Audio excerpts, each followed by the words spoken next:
자, 오늘 함께 나눌 말씀의 제목은 가족 구원을 방해하세요. 방해하세요이라는 제목으로 하나님의 말씀을 함께 나누도록 하겠습니다. 이제 이 느헤미야가 왕의 허락을 받아서 일어나 건축하자 하고 이제 백성을 독려하면서 예루살렘 성벽을 이제 지어가고 있죠. 근데 그 일에도 때마다 이 방해가 있는 거예요. 방해가. 여러분, 우리 인생에 나를 방해하는 사람만 없어도 그렇게 인생이 힘들진 않을 거예요. 그런데 우리가 어떤 일을 하려고 할 때 정말 심하다 때마다 나를 비웃고 조롱하고 나의 하는 일을 막아서서 항상 딴지를 걸고 태클을 걸고 나를 힘들게 하는 방해의 세력들이 있다는 거예요. 여러분, 더더군다나 우리가 이 세상에서 살아가면서도 나의 삶을 방해하는 이렇게 많은 세력이 있을진데, 우리가 구원의 일을 이루어 가려고 할 때, 나의 안에 영의 성전을 세우고 우리 가정에 영의 성전을 세우려고 할 때 얼마나 많은 사단의 방해가 있겠습니까? 오늘 우리는 말씀을 통해서 이 느헤미야가 예루살렘 성벽을 건축하려고 할 때 어떤 방해가 있었고 그 방해를 어떻게 이겨내고 있는지를 우리가 보면서 이제 우리도 우리 안에 영의 성전을 세우고 또 우리 가정에 구원의 성전을 세운데 오늘 우리가 우리에게 찾아오는 방해를 어떻게 이겨내고 또 승리할 수 있을 것인지에 대해서 한번 우리가 생각해 보길 원해요. 자, 첫 번째로 내 속에 있는 조롱과 비웃음에 방해가 있다는 거예요. 자, 1절부터 3절의 말씀 보니까 산발랏이 우리가 성을 건축한다함을 듣고 크게 분노하여 유다 사람들을 비웃으며 자기 형제들과 사마리아 군대 앞에서 일러 말하되 이 미약한 유다 사람들이 하는 일이 무엇인가? 스스로 견고하게 하려는가? 제사를 드리려는가? 하루의 일을 마치려는가? 불탄 돌을 흙무더기에서 다시 일으키려는가 하고 암몬 사람 도비아는 곁에 있다가 이르되 그들이 건축하는 돌 성벽은 여우가 올라가도 곧 무너지리라 하더라 그랬어요. 여러분, 이 산발락과 도비아는 느헤미야가 예루살렘으로 돌아온 것을 보고 심히, 오늘 여기에 보면 분노하였다고 했지만 예전 성경에는 근심했다 그랬어요. 근심하면서 비웃었대요. 자, 여러분, 근데 한번 잘 생각해 보세요. 근심하고 비웃었다. 여러분, 이 두 단어가 자연스러운가요? 근심하면서 비웃었다라고 하는 이 두 단어가 결코 자연스러운 단어가 아니에요. 자연스럽게 연결되지가 않아요. 뭔가 어울리지 않는 단어의 조합이 붙어 있어요. 근심하는데 비웃었다. 여러분, 이 조화가 되지 않는 부자연스러운 이 두 단어가 이렇게 연이어서 나온 이 말의 의미는 무엇이냐면 지금 이 산발락과 도비아의 마음속에 숨어있는 위기감의 표현인 거예요. 속으로는 근심하고 있어요. 느헤미야가 오는 것을 통해서 매우 두려워하고 있어요. 그런데 겉으로는 그것을 들키기 싫으니까 비웃는 것으로 지금 내면의 두려움을 감추고 있는 것이에요. 여러분, 이들은 이스라엘 백성들이 자신들의 치리를 떠나 하나님을 의지하여 자립하려는 그 이스라엘 백성들을 보면서 지금 마음에 불안함을 느끼고 있어요. 내 기득권이 뺏기기 싫은 거예요. 무언가 느헤미야라고 하는 대단한 지도자가 와서 자기들이 누리고 있던 이 기득권을 뺏어가려고 하니까 너무너무 두려운 거예요. 여러분, 이런 모습을 보면 이들은 겉으로는 굉장히 거칠어 보이지만 사실을 내면에는 열등감과 두려움으로 가득한 약한 자들이에요. 여러분, 진짜 강한 사람은요, 큰 소리를 잘 안 내요. 진짜 강한 사람은요, 소름 끼칠 정도로 항상 일정한 감정 상태를 유지해요. 근데 여러분, 내면 상태가 불안하고 열등감이 많은 사람들은 이 내면에 있는 두려움과 불안함을 감추기 위해서 자꾸 소리를 질러요. 화를 내는 거예요. 여러분, 그러니까 겉으로 거칠어 보이는 사람들 있죠? 그런 사람들 보면 우리는 뭐라고 생각하면 되냐면, 아, 저 사람 지금 되게 불안하구나. 저 사람 지금 되게 무섭구나. 여러분, 개 키우시는 분들 있잖아요. 요즘 저도 뭐 강영욱 씨, 개 대통령이라고 하는 강영욱 씨가 하는 그 프로그램 보니까 막 짖는 개들 있잖아요. 그런데 막 짖는 개들 보면은 사실은 불안해서 그런 거래요. 똑같은 거예요. 여러분, 우리도 마찬가지죠. 나보다 위대한 사람이 내 자리를 위협하는 순간들이 있어요. 그럴 때는 객관적으로 그 사람이 나보다 능력이 있다는 걸 인정하고 자리를 넘겨주면 되는 거예요. 저 사람이 나보다 능력 있네. 저 사람이 내가 있는 자리를 맡아서 하면 우리 교회가 더 성장하겠다, 우리 직장이 더 성장하겠다, 내어주면 되는 거예요. 그런데 무너지고 회파된 상태에서 다시 일으켜질 지도자가 나타났는데 도리어 미워하는 거예요. 여러분, 우리가 나보다 능력 있는 사람들을 인정하고 세워준다는 것이 멋있죠. 그런데 그게 쉬운 게 아니에요. 말은 쉬워도 마음은 그렇지가 않다는 거예요. 객관적으로 인정한다고 해도 쉽게 자리를 내어주기 어렵고 고마워하기는 더 어려운 것이죠. 여러분 생각해 보세요. 특별히 우리 목자님들, 내가 이제 목자로서 목원을 이제 목장을 인도하는데 목원 중에 나보다 더 기도도 열심히 하고 성경도 너무너무 잘 알고 믿음도 더 좋은 사람, 여러분 그런 사람을 만난다고 하면 당신이 내가 목자지만 당신이 나보다 믿음이 더 좋다 라고 인정하고 존경할 수가 있겠냐는 거예요. 여러분 진짜 내면이 강하고 성숙한 사람들은요, 나의 부족함을 일깨워주는 사람을 있다면 그에 대해 고마움을 느껴요. 그리고 인정하고 세워줄 줄 아는 거예요. 그러나 그런 사람들은 많지 않아요. 사실 대부분의 사람들은 나보다 잘난 사람들이 내 자리를 위협할 때 산발락과 도비아처럼 분노할 수밖에 없는 거예요. 여러분 저도 부교육자 시절을 지냈지만 저도 부교육자 시절을 지내고 제가 이제 담임 목회를 하면서 이제 우리 교회에 이제 부임할 많은 이제 부교육자들을 이제 면접도 보고 또 이야기도 하고 하지 않습니까? 그런데 이건 좀 이게 부끄러운 얘기인데 그 우리 부교육자들이 담임 목회자에 대해서 당하는 상처가 있어요. 우리 부교육자들이 담임 목사한테 어떤 상처를 많이 받는 줄 아십니까? 담임 목사들이 부교육자를 질투하는 거예요. 이게 언뜻 하면 목사님이 왜 부교육자를 질투하지? 언뜻 이해가 안 가요. 그런데 여러분 생각해 보세요. 여러분 이제 담임 목사 설교를 듣다 보면 목사가 뭐 그냥 3년 5년 설교하나요? 이 교회 계속 있는 이상은 어떤 분은 10년 20년 맨날 똑같은 담임 목사가 하는 똑같은 설교를 듣는 거예요. 그러니까 듣다 보면은 맨날 그 설교가 그 설교 같은 거예요. 그리고 담임 목사는 나이가 들어가잖아요. 그런데 어느 날 교회에 젊고 참신하고 멋있는 부교육자가 딱 왔어요. 그 설교를 했는데 담임 목사님이 하던 설교랑 다른 뭔가 신선한 설교를 해요. 그러면 이제 교인들의 관심이 싹 쏠린단 말이에요. 여러분 미리 부탁드리는데 사실 저는 지금은 아직까지 우리 부교육자들에 대해서 질투감이 아직은 안 들어요. 네, 아직은 안 해요. 근데 저도 이제 10년, 20년 나이가 들고 그래가지고 이제 설교도 뭔가 똑같은 설교를 하는 것 같고 그러면 여러분들이 분명히 저보다 이제 젊은 부교육자들 더 좋아할 날이 오겠죠? 그러면 여러분 부탁드리는데 티내지 마세요. 네, 내가 여러분들더러 하지 말라는 말은 못 하겠는데 좀 정도껏 지혜롭게 하시란 말이에요. 담임 목사가 옆에 있는데 그 부교육자 손잡고 목사님 은혜 받았다. 담임 목사 설교는 생전 은혜 받았다는 얘기 안 하는데 여러분 그러면 질투 느낄 수밖에 없죠. 난 이해는 돼요. 근데 우리 부교육자들이 그런 상처를 많이 받아요. 그리고 저한테 면접 와서 이야기하면서 저는 담임 목사의 질투 때문에 쫓겨났습니다. 이런 분들 되게 많아요. 네. 여러분 그래서 이렇게 무서운 것이 무엇이냐면 외부의 방해보다도 내 내부의 열등감과 두려움이에요. 가장 가까운 사람들, 누구보다도 나를 잘 아는 식구들이 내 믿음을 조롱할 수도 있어요. 그러나 그거보다도 훨씬 무서운 것은 뭐냐면 내가 내 자신을 조롱하는 거예요. 나 자신에 대한 열등감이 해결이 안 되고 두려움이 해결이 안 되니까 나 같은 게 뭐 하겠어. 나 같은 건 하나님도 싫어할 거야.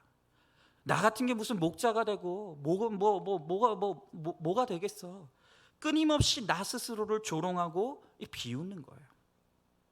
심지어는 목회자들 중에서도 나 같은 거는 하나님 앞에 쓰임 받을 자격이 없어. 평생 열등감을 가지고 목회하시는 분들도 있다는 거예요. 여러분 가장 두려운 것은 바로 나 자신의 열등감이 해결되지 않아서 나 자신을 비웃으며 살아가는 것이 가장 무서운 거예요. 여러분 한번 질문해 보시죠. 너 같은 사람이 예수를 믿는다고? 이런 고정관념과 시기심으로 믿음을 조롱하는 산발락과 도비아가 있습니까? 성별, 학별, 출신 때문에 편견으로 다른 사람의 신앙을 비웃고 조롱하고 있지 않습니까? 지금 내 안에 열등감이 해결이 안 돼서 나 자신을 향해서 비웃고 조롱하고 욕하는 것은 어떤 것이 있습니까? 자, 두 번째로, 그러면 이렇게 우리가 하고자 하는 일에 끊임없이 방해가 돌아오는데 느헤미야는 이 방해를 어떻게 대처하고 있을까요? 자, 오늘 4절 5절의 말씀에 보니까 우리 하나님이여 들으시옵소서, 우리가 업신여김을 당하나이다. 원하건대 그들이 욕하는 것을 자기들의 머리에 돌리사 노랫거리가 되어 이방에 사로잡히게 하시고 주 앞에서 그들의 악을 덮어두지 마시며 그들의 죄를 도말하지 마옵소서. 그들이 건축하는 자 앞에서 주를 노하시게 하였음이니라 하고 그랬어요. 자, 느헤미야는 산발락과 도비아의 방해에 대처하기 위해서 하나님의 공의에 의거하여 기도하고 있어요. 여러분, 지금 이 느헤미야가 사람들의 방해 앞에서 느끼는 게 뭔지 아십니까? 이 사람들은 말이 안 통해요. 논리가 통하지 않아요. 시시비비가 소용없어요. 그냥 무조건 나를 미워하고 무조건 나를 방해하는 거예요. 그때 이 느헤미야가 깨닫는 게 뭐냐면, 이거는 사람의 능력으로 풀 수 없는 거구나. 그리고 마침내 이 느헤미야는 하나님의 공의에 의거해서 오늘 이 문제를 풀어주실 것을 기도하는 거예요. 그런데 특별히 이 느헤미야는 자신을 방해하는 이 세력들을 위해 가지고 기도할 때 그 사람을 놓고 기도하는 것이 아니라 그들의 악과 죄를 두고 기도하고 있더라는 거예요. 여러분, 이게 중요해요. 여러분, 우리가 악한 자를 물리쳐달라고 기도하되 내 원수를 갚기 위한 보복의 기도가 아니라 하나님의 공의로 다스려달라고 기도하는 거예요. 그리고 악한 자의 악을 물리쳐달라고 기도할 것이지 그 사람 자체를 물리쳐달라고 기도하면 안 된다는 거예요. 여러분, 사람과 그가 행하는 악을 동일시 여기면 안 돼요. 악은 심판하시되 모든 사람을 구원하기 원하시는 것이 하나님의 공의예요. 그렇기 때문에 지금 나를 방해하는 사람을 두고 우리는 기도할 때 그들 안에 있는 악을 제거해 주시고 그들 안에 있는 그 잘못된 것을 제거해 주시되 하나님, 그가 회개하고 돌아올 수 있도록 해달라고 오늘 그들의 악과 죄를 위해서 기도해야 된다는 거예요. 그리고 이 느헤미야는 공동체의 기도로 대처하고 있어요. 하나님의 공의에 호소하면서 오늘 뭐라고 기도하고 있습니까? 우리 하나님이여, 우리가 업신여김을 당하나이다 라고 기도하고 있어요. 여러분, 이렇게 조롱과 비웃음을 대처하기 위해서 공동체가 필요해요. 나 혼자는 안 돼요. 세상에서 혹독하게 비웃음과 조롱을 당해도 그것을 개인의 일로 여기지 않는 우리가 함께 기도해 주면, 그 우리가 있을 때 우리가 씩씩하게 그 문제들을 대처해 나갈 수가 있는 거예요. 산발락과 도비아처럼 지위와 명예가 있어도 공동체가 없는 사람은 쓰러져요. 감당하지 못해요. 돈과 지위를 가졌다고 공동체를 무시하고 나 홀로의 신앙, 나 혼자 잘났다고 내 맘대로 결정하고 내 맘대로 나 혼자서 모든 것을 하려고 하는 그 모든 사람들은 결국 외부의 세력의 방해를 이겨내지 못하는 거예요. 여러분, 그래서 제일 교만한 사람들이 누군지 아십니까? 잘 들으세요. 제일 교만한 사람이 누구냐 하면 교회에 나와서 예배만 드리고 공동체에는 안 들어가는 사람. 그 정말 교만한 사람이에요. 나는 목사님 설교는 괜찮은 것 같아. 목사님 설교는 좋은데 목원들 수준이 안 맞아. 그 목원들이 나랑 말이 안 통해. 공동체에 들어오지 않는 거예요. 여러분, 교회와 지체들도 온전히 어울리지 못하면서 무슨 전도를 하고 무슨 선교를 하고 무슨 사람들과 큰 일을 할 수가 있겠습니까? 여러분, 요즘 제가 읽는 책이 있는데, 굉장히 중요하게 읽는 책이 있는데 제목이 언컨택트라는 책이에요. 이 책은 코로나 이후에 이 세상이 어떻게 변화될 것인지에 대해, 코로나 이후에 변화될 세상에 대해 예측하는 책이에요. 그런데 그 책에서 이 저자가 코로나 이후에 이 세상이 어떻게 변화될 것인가에 대해서 매우 중요하게 다루고 있는 게 뭐냐면, 그는 말하기를 코로나 이후의 세계는 이제 느슨한 연대가 대세가 될 것이다 라는 말을 굉장히 반복해요. 그러면서 이미 과거에도 이 느슨한 연대의 흐름은 있었지만 코로나를 통해서 우리가 비대면 비접촉을 경험하기 시작하면서 이제는 그것이 대세가 된다는 거예요. 그러면 이 느슨한 연대란 뭔가, 한마디로 말하면 부담스러운 관계는 싫다는 거예요. 사람들이 관계 맺는 것 자체를 싫어하진 않아요. 사람들은 사람들과 연결되길 원하고 관계 맺기를 원해요. 그런데 중요한 건 뭐냐면, 이 느슨한 연대라는 건 뭐냐면, 사람들과 관계 맺되 부담스러운 건 싫은 거예요. 그 관계 속에서 발생하는 책임, 의무 이런 것들은 싫다는 거예요. 그냥 그 관계 속에서 재미만 느끼고 즐거움만 느끼고 그런 적당한 거리, 적당한 관계, 느슨한 연대의 그런 책임과 의무는 지기 싫고 재미와 즐거움만 추구하는 그런 정도의 연대만 사람들이 추구하게 된다는 거예요. 나와 안 맞고 힘든 사람들하고는 어울릴 필요가 없다는 거예요. 왜 그렇게 굳이 힘든 관계를 맺느냐는 거예요. 그리고 나랑 즐겁고 재밌고 즐거운 사람들과 적당하게 느슨한 연대를 맺으면서 그렇게 사는 게 그 좋은 거라는 거예요. 여러분, 그러나 그것은 인생의 목적이 무엇인지 모르기 때문에 하는 거예요. 이제 우리 인생의 목적이 거룩과 구원인 우리 하나님의 사람들에게는 더욱 강력한 연대가 필요해요. 목장에서 나보다 잘난 사람, 못난 사람, 좋은 사람, 싫은 사람을 만나면서 나의 이기적인 인격들이 깎여져 나가는 거예요.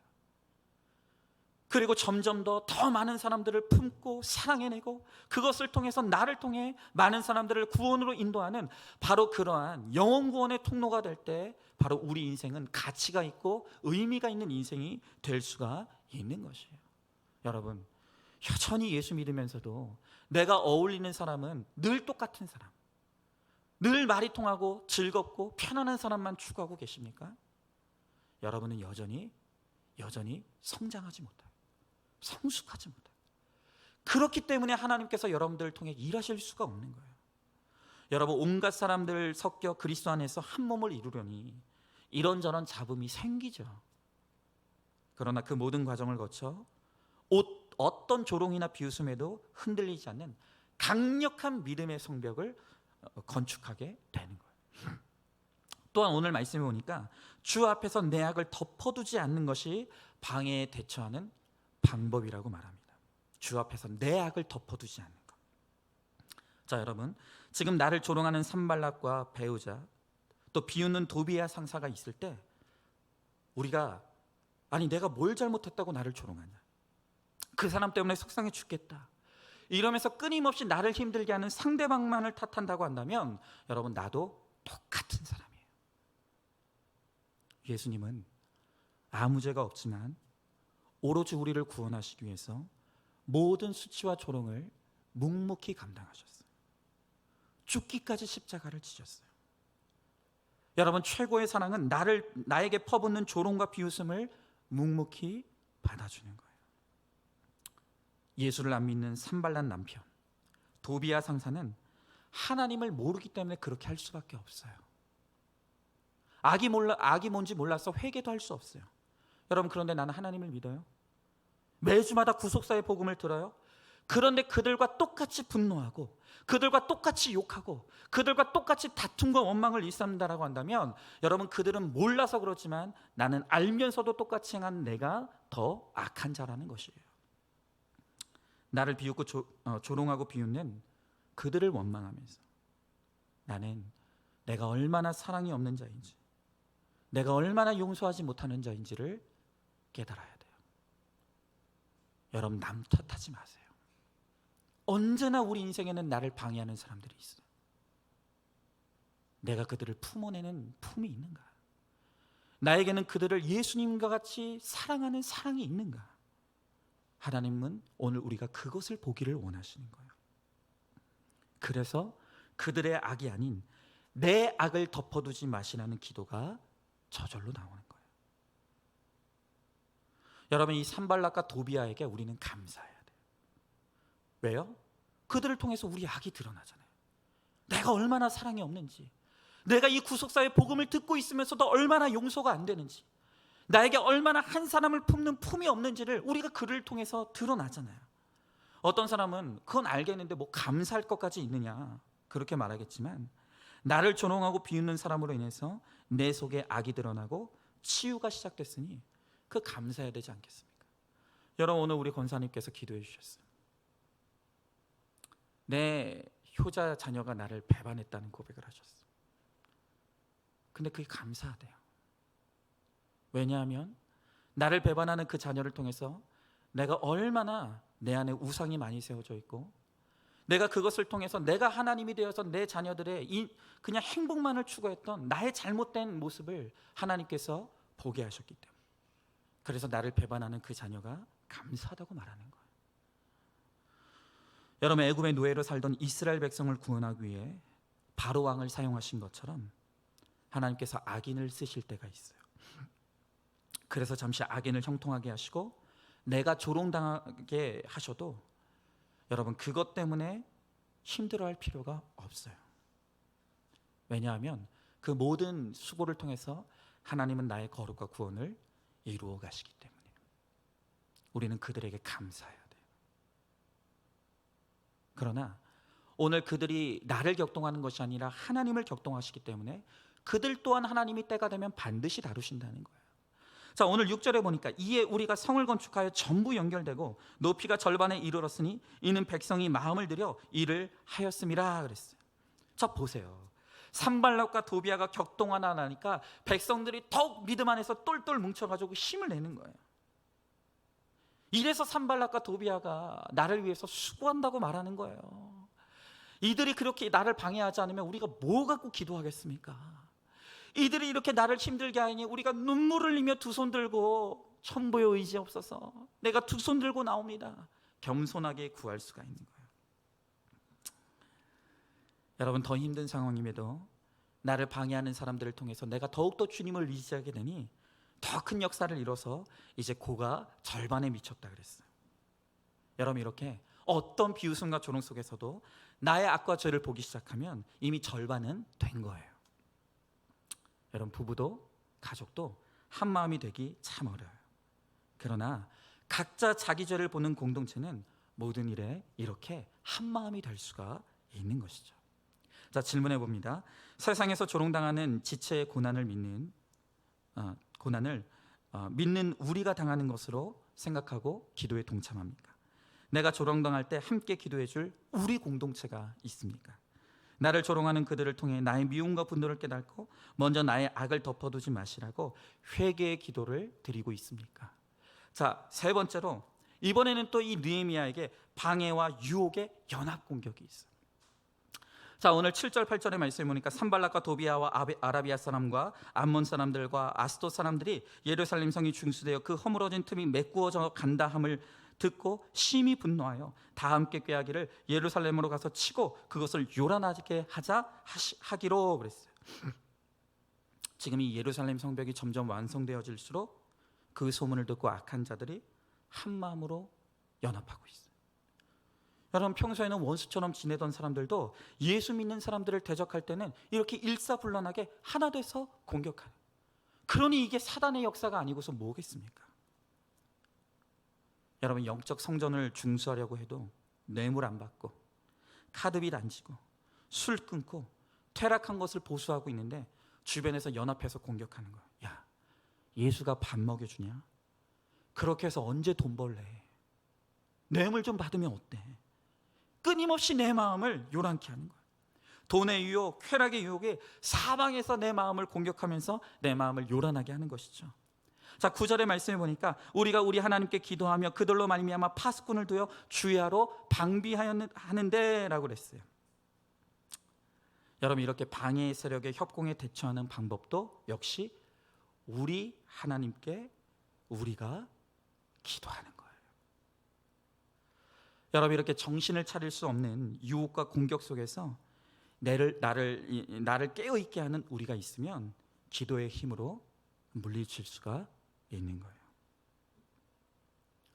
그냥 기도만 했는데 이제는 우리가 파수꾼이 되는 거예요. 여러분, 우리가 방해하는 이런 공격들이 있을 때 때마다 시마다 대처 방법이 달라요. 사단의 공격이 교묘해질수록 하나님께서 알맞은 지혜를 주시고 어느 때에는 기도만으로, 또 어느 때에는 파수꾼을 세워서 주야로 방비하게 하는 거예요.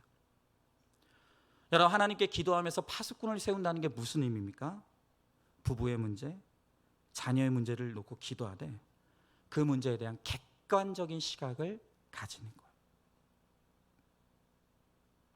여러분, 오늘 우리 기도해 주신 권사님들 그렇죠? 누가 봐도 나를 배반한 나쁜 자녀예요.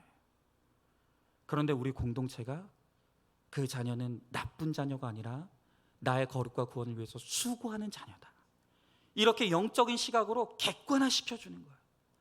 그러면 그 자녀를, 나를 힘들게 하는 그 자녀를 미워하는 것이 아니라 이 자녀가 사실은 나를 위해서 수고하고 있다는 것을 깨닫게 해주는 이 영적인 시각을 우리 공동체가 갖게 해주는 것이죠.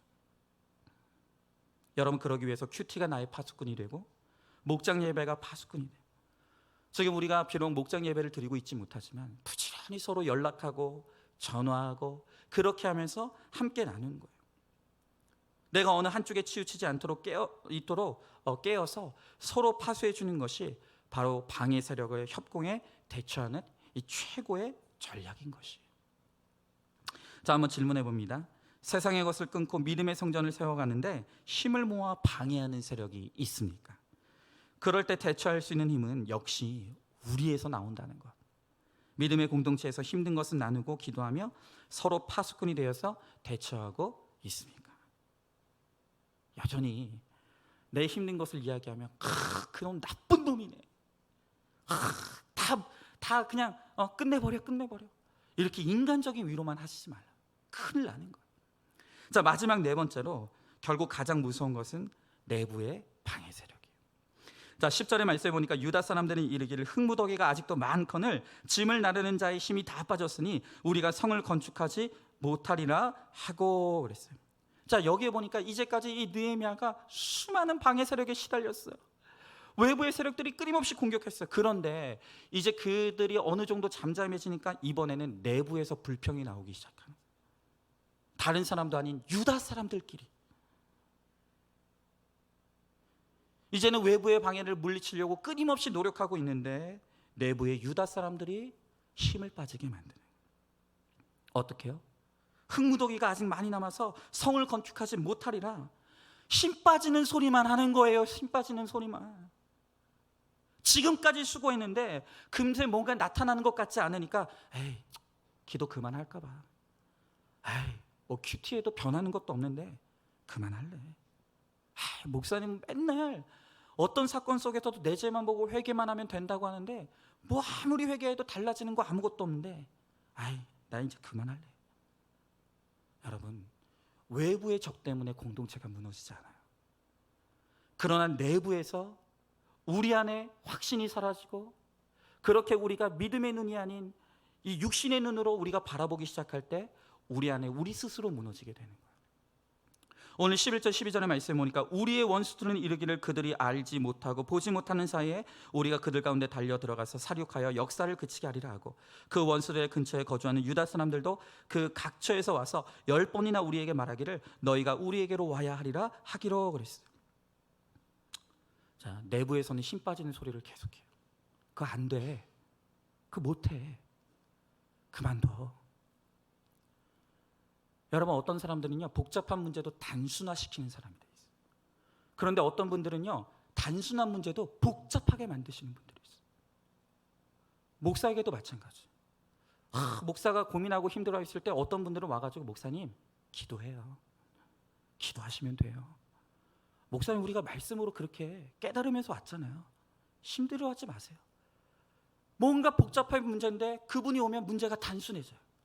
그런데 어떤 분들은 단순한 문제인데 오히려 와가지고 어떡하죠? 이게 이렇게 되면 어떡하죠? 일어나지도 않은 일인데 벌써 2년, 3년, 10년 뒤의 일까지 고민하면서 문제를 복잡하게 만드는 분들이 있어요. 너무너무 힘든 거예요. 그런데 이제는 다시 또 눈에 보이는 대적들의 협박이 다가오는, 힘들어도 신앙을 유지하려고 애쓰는데 집안의 배우자가 자녀들이 달려드는 거예요. 눈물로 기도해도 달라지지 않은 자녀 때문에 안 그래도 낙심하고 있는데 이제는 또 이 자녀가 아예 집을 나간다고 죽어버리겠다고 협박하는 거예요. 그리고 대적의 근처에 거는 유다 사람들, 내가 핍박받는 것을 아는 사람들까지 나를 회유하는 거예요. 성벽 중수 그만두고 돌아오라는 거예요. 가정 구원? 사람은 안 변해. 그런 거 그만하고 나랑 돈 벌러 가자고, 우리 재밌게 즐기면서 살자고 끊임없이 나를 방해하는 거예요. 여러분, 지금 깨어진 가정을 다시 이어붙이려고 하는 지금 거룩한 믿음의 몸부림을 치고 있는 한 성도님이 있어요. 그런데요, 다 반대하는 거예요. 가정이 깨어져서 이혼했는데 이제 그 가정을 말씀을 듣고 회복하려고 몸부림치고 있는데 양가 가족들이 다 나서가지고 하지 말라고, 사람은 절대 안 변한다고, 그냥 이혼한 채로 있으라고, 형제들까지 다 동원돼가지고 안 된다고 하는 거예요. 얼마나 힘이 들까? 여러분 정말 기도해야 돼요. 지금 이 느헤미야가 얼마나 전입가경인지 몰라요. 예루살렘 성전을 건축하려고 하는데 밖에서 조롱하고 있죠.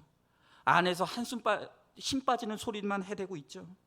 또 주변에서 나를 아는 사람들이 오히려 나를 향해서 회유하면서 그만두라고, 그만하라고, 뭐 그렇게 힘들게 하고 있냐고. 나에게 힘을 주는 사람이 아무도 없는 거예요.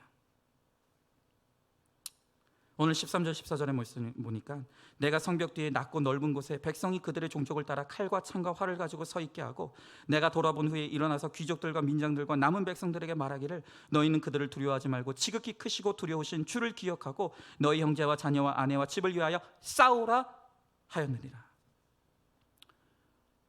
여러분 아까도 말씀드렸지만 가장 무서운 것은 이렇게 외부에서 나를 조롱합니다. 내부에서 힘 빠지는 소리만 해요. 나를 아는 사람들이 이제 좀 그만하라고, 뭐 그렇게 힘들게 하려고 하냐고. 그때 가장 무서운 것이 무엇이라고요? 내 안에 낙심이에요. 그래, 다 포기하고 싶은 거예요. 끝내고 싶은 거예요. 왜 나만 이렇게 힘들게 하나? 다 하기 싫은 거예요.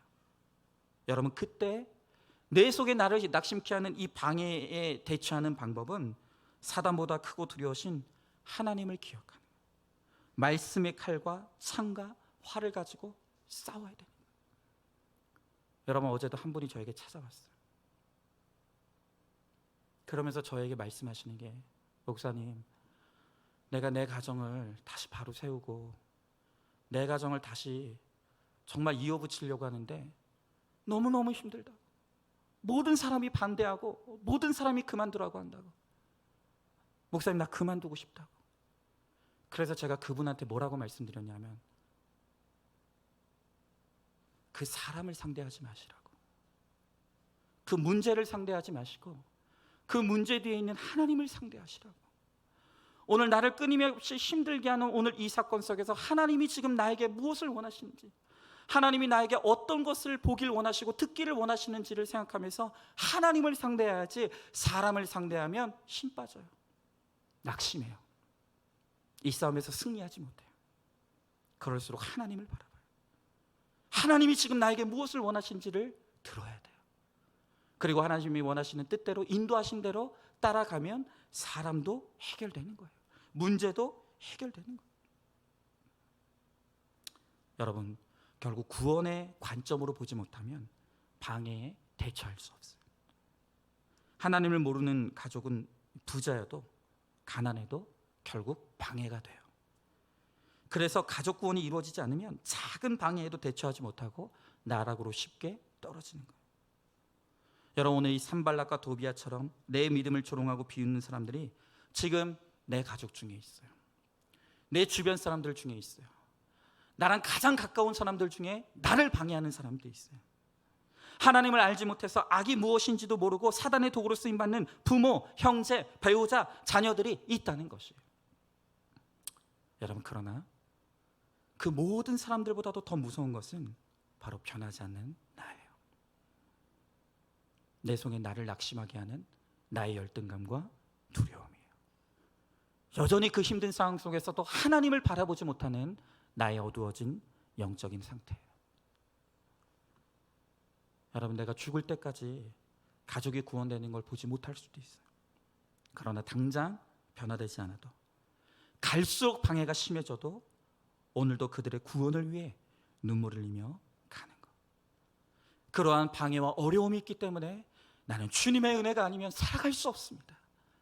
하나님의 은혜를 구하며 더욱 주님께 붙어가는 그 믿음을 통해서 내가 아닌 하나님이 그 모든 문제들을 뛰어넘게 하시고 극복하게 하시는 바로 그 은혜를 오늘 우리가 누리기를 간절히 소망합니다. 자, 질문해 보시죠. 외적 내적 방해를 물리치기 위해서 말씀의 칼과 창과 활을 예비하는 큐티를 하고 있습니까? 모든 영적 싸움이 나의 집안을 위한, 가족 구원을 위한 영적인 싸움이라는 것을 여러분들은 알고 있습니까? 여러분, 이제 말씀을 마칩니다. 오늘 이 느헤미야를 통해서 우리의 거룩한 영의 성전을 세우기 위한 오늘 우리의 이 싸움은 결코 쉬운 것이 아님을 하나님께서 우리들에게 가르쳐 주십니다. 왜냐하면 그것을 방해하는 사람들이 있어요. 나는 정말 주님의 뜻대로, 주님이 원하시는 뜻대로 순종하며 나가고 싶은데 대놓고 나를 미워하고 덮어놓고 나를 반대하고 무조건적으로 나를 핍박하는 그런 사람들이 사방에서 나를 우겨싸는 거예요. 여러분, 그때 가장 무서운 것은 무엇이냐면 바로 내 안에 있는 낙심한 마음, 절망한 마음, 또한 나의 열등감과 두려움이에요. 하나님께서 오늘 그 모든 한계 상황 속에서 주님을 바라보는 영의 눈을 뜨라고 말씀하시는 거예요. 그리고 그 모든 것들 속에서 내가 하나님 없이 살아왔던 나의 악함과 교만함을 회개하라고 말씀하시는 거예요. 그리고 내가 깨어지면 그때부터 내가 아닌, 내가 할 수 없었던 그 모든 일들을 가능하게 하시는, 풀어주시는 하나님의 은혜가 우리 가운데 일어나기 시작할 것입니다. 여러분, 오늘 이 시간 주 품에 나를 품어주시옵소서. 능력의 팔로 나를 덮어주시옵소서. 내 힘으로는 감당할 수 없습니다. 나의 가정의 회복, 나의 가정의 구원, 나의 인생의 승리를 내 힘으로는 할 수 없습니다. 주님 나와 함께 해주시고 주와 함께 날아오를 수 있도록 하나님 나에게 은혜를 베풀어 달라. 오늘 이 찬양 우리 같이 찬양하겠습니다.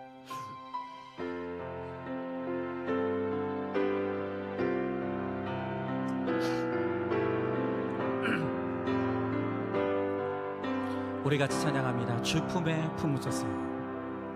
주 품에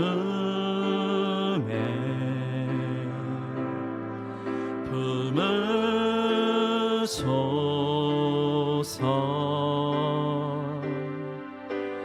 능력에 발로 덮으소서. 거친 파도 날 향해 와도 주와 함께 날아오르니 폭풍 가운데 나의 영혼 잠잠하게 주를 보. 우리 한 번 더 찬양합니다. 주님 주 품에 품으소서. 주 품에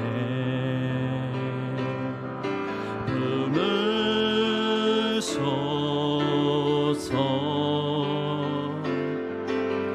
능력에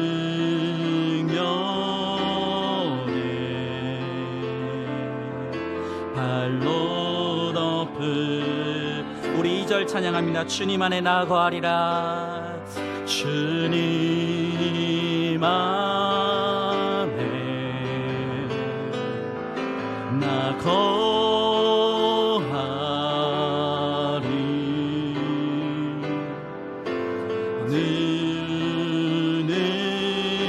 능력 나 잠잠히 믿네.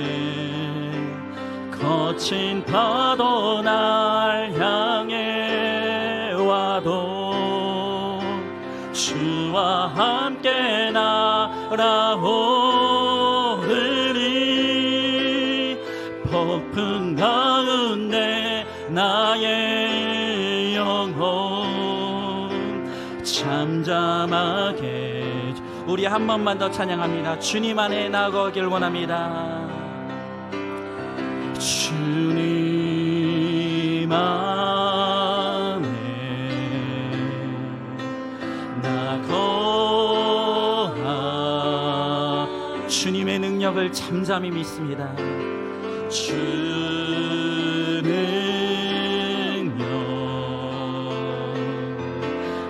잠잠히 믿네. 거친 파도 날 향해 와도 주와 함께 날아오르니 폭풍 가운데 나의 영혼 잠잠하게 주를 보고 거친 파도 날 향해 와도 거친 파도 날 향해 와도 주와 함께 날아오르니 폭풍 가운데 나의 영혼 잠잠하게 주를 보리라. 아멘. 여러분, 오늘 이 시간 우리 기도하기 원합니다.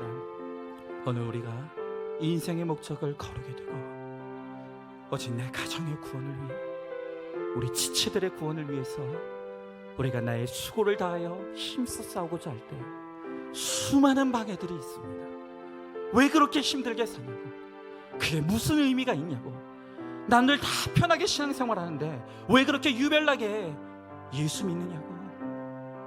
오늘 우리 가운데 내 가정의 회복을 위해서 힘써 싸우다가 오늘 낙심하고 지치고 넘어져 쓰러져 있는 우리의 지체들이 있습니다. 오늘 우리가 그들을 위해서 함께 기도하기 원합니다. 하나님, 용기를 잃지 말게 하시고 내가 걸어가는 이 거룩과 구원의 길에서 낙심하지 않게 하시고, 하나님, 우리가 함께 기도하고 우리가 함께 서로를 권면하고 우리가 함께 서로를 위로하면서 그렇게 함께 승리를 이루어갈 수 있도록, 거룩과 구원을 이루어갈 수 있도록 하나님 은혜를 달라고, 오늘 낙심한 우리의 마음, 지쳐있는 우리의 마음, 절망하고 있는 우리의 마음 가운데 찾아와 주셔서 다시 한번 새 소망을 불어넣어 주시옵시고, 잠잠하게 주를 바라봄으로 말미암아 주와 함께 폭풍을 뛰어넘고 거친 파도 가운데서도 주와 함께 날아오르는 하나님 우리의 믿음이 될 수 있도록, 우리의 삶이 될 수 있도록 주님 함께 해달라고 오늘 말씀을 기억하며 함께 기도하며 나가도록 하겠습니다. 기도하겠습니다. 사랑과 은혜가 충만하신 하나님 아버지, 주님의 귀한 사랑과 은혜를 감사드립니다.